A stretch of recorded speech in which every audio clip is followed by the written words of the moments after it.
Guys, இன்னைக்கு ஒரு mini travel walk பார்க்கலாமா? ரொம்ப நாளாக அந்த களக்காடு போகணும்னு பிளான் பண்ணிட்டு இருக்கோம். ஆனால் நடக்கிற மாதிரி தெரியல. இந்த சண்டே கண்டிப்பாக போகணும்னு நினச்சி பிளான் பண்ணி போனது தான் நம்ம களக்காடு. நாங்கள் எட்டயபுரம் ரோட்டு வழி தான் போயிட்டு இருந்தோம்.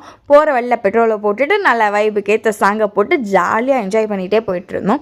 நீங்கள் களக்காடு பிளான் பண்ணுறீங்க அப்படின்னா ஒரு 20 rupees தான் ஒரு காருக்கு சார்ஜ் பண்ணுவாங்க. மற்றபடி உங்களுக்கு எந்த சார்ஜுமே இருக்காது. நல்ல பட்ஜெட் ஃப்ரெண்ட்லியாகவும் இருக்கும். உங்கள் ஃபேமிலியோடு என்ஜாய் பண்ணுறதுக்கு ஒரு பெஸ்ட் பிளேஸ்னே சொல்லுவேன்.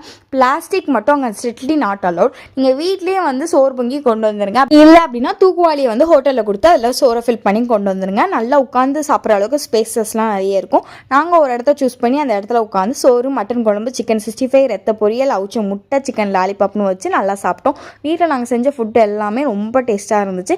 நாங்கள் சாப்பிட்டுட்டு தான் குளிக்கவே போனோம். ஏன் நீங்கள் குளிச்சு சாப்பிட்டுக்கலாமேன்னு கேட்டுக்கலாம். அரௌண்ட் 2 o'clock ஆயிடுச்சு நாங்கள் இங்கே வரதுக்கு. நாங்கள் காலையில் சாப்பிடாதனால செம்ம பசி, அதனால் சாப்பிட்டுட்டு தான் குளிக்க போனோம். நீங்கள் இந்த இடத்துக்கு வந்தால் கமெண்ட்டில் சொல்லுங்கள். இது மாதிரி ஒரு வீடியோக்கு சேனல் லைக் அண்ட் சப்ஸ்கிரைப் பண்ண மறந்துடாதீங்க. பாய்.